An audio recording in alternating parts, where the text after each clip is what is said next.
You today? I think we're gonna go Um, topic number one.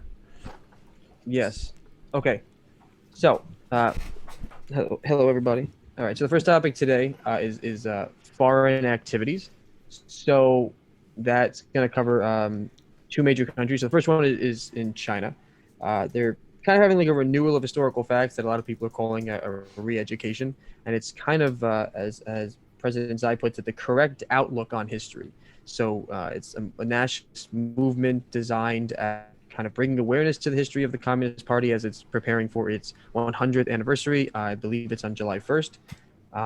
And kind of their goal is to kind of shore up some of the parts of history that some people are saying are they're trying to fix them, right, and make them seem different than they are, making them seem better than they are. Trying to kind of polish it up or bend facts or bend information. Um, and some people are one of saying that they create a platform and a hotline to help denounce quote unquote instances of historical nihilism or denials of advanced socialist culture. So really, I definitely don't think it's out of line to think that it's possible this is a mass re-education campaign. I don't know if it's like as big of a negative connotation with that as some people may put it, because some of the instances I've seen, the stories that they're changing up it didn't really seem to be that crazy. But still, it is something that should be noted. And the reason this is really just so important is because China has a vision, it has momentum, and it has the means to employ them. And by that I mean there's stuff going on in China. It's got momentum behind it. It's making big moves. It's hitting milestones. It's expanding, and other countries are realizing it as a threat. The UN itself is saying we're China seem to share our same views. The United States has already made clear its positions. So, and this is just kind of a way of saying like they're trying to unite and make a national movement to take this momentum to kind of take any of the top spots and help increase influence and economic activity. So clearly whatever's going on. So if you portfolio exposure in China or companies in China, or you want to monitor China and the Chinese government, and you're kind of watching this is definitely something that, even though it seems like it's in a far away part of the pond, if it's a big enough boulder that if it makes a splash, we're going to feel those waves in one way or another. Not necessarily bad or good, but definitely something to keep watching. Also, China is officially kicking out the Bitcoin miners, primarily Bitcoin miners, as well as some other cryptocurrencies. In May, China cracked down on the miners, and now there's beginning the exodus. Right? People are beginning to leave and go find other places to run their businesses. There's delays in terms of capital breaking things down, but their goal is to move forward. And some stories have been floated that even though they're looking in Central Asia, Eastern Europe, the U.S., Northern Europe, and even including Kazakhstan, China's neighbor, there's talks about them going to Texas because the cost of energy is so low there. And some issues on that are that obviously the Texas power grid is come under question in the last year or so for some of the issues that happened during the storms, the lack of being able to keep the systems up, and also I wonder if like crypto miners started mining there, if they would push the demand for power and they would cause the prices to increase, so as an effect local cities and towns would then have to pay additional costs for energy because of the rising price because of demand, which could have an adverse effect. That would put the politicians in a very interesting spot. So the important thing to note here is that crypto is a portable market. You can bring the crypto market to the energy supplies. It doesn't need to be in one place. You can just pick it up and start it again somewhere else as long as the power is there. And that is very innovative when it comes to into a financial engine or any asset. And the third thing is the Israel conservative marches, and the Palestinians' responses following the change of power. A lot of ultra conservatives are not happy with this new government.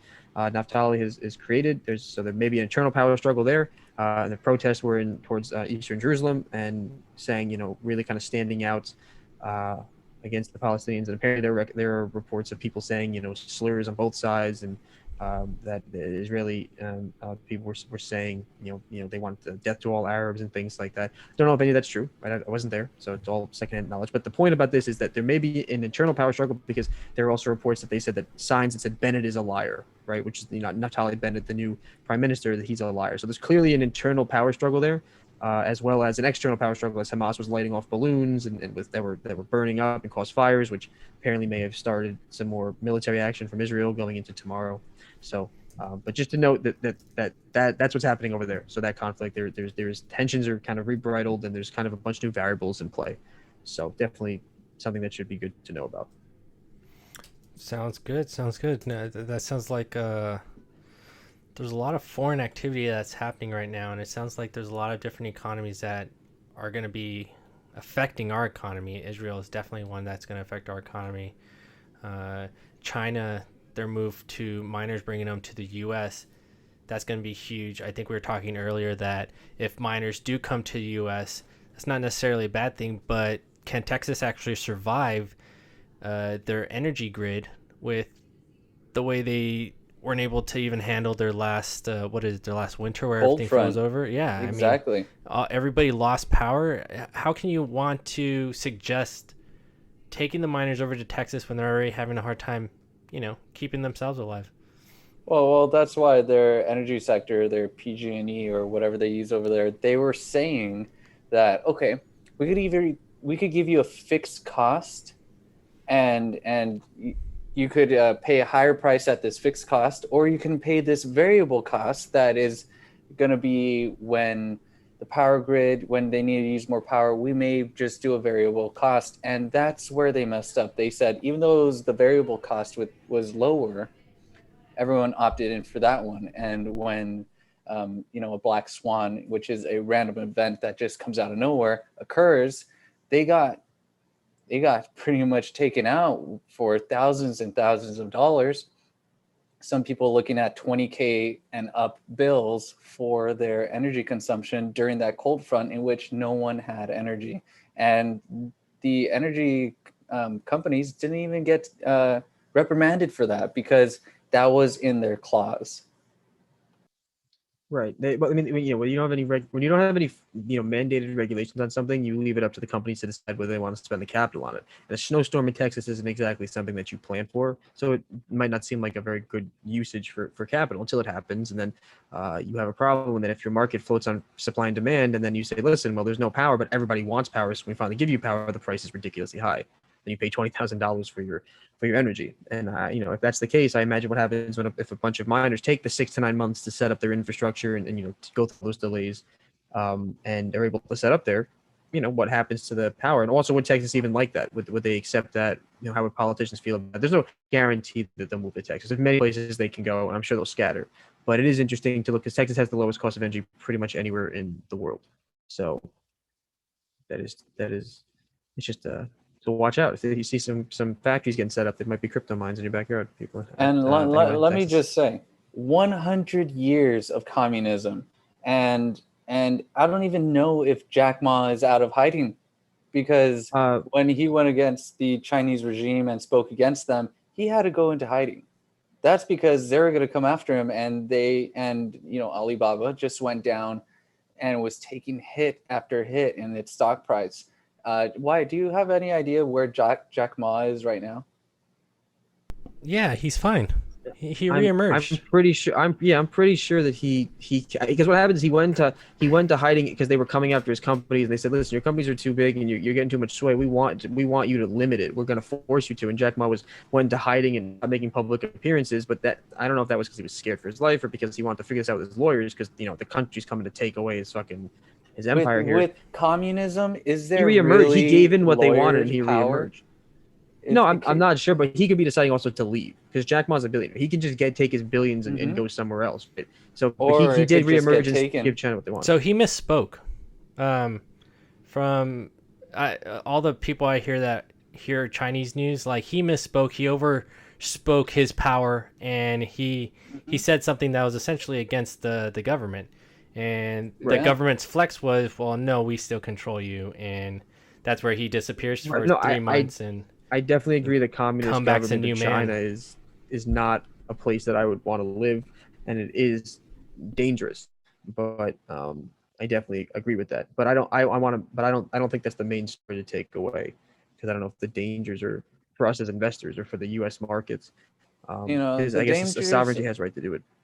the dangers of communism would be the government being able to limit capitalism in their government, but in their society, but also such as Neo, which is 30% owned by the Chinese.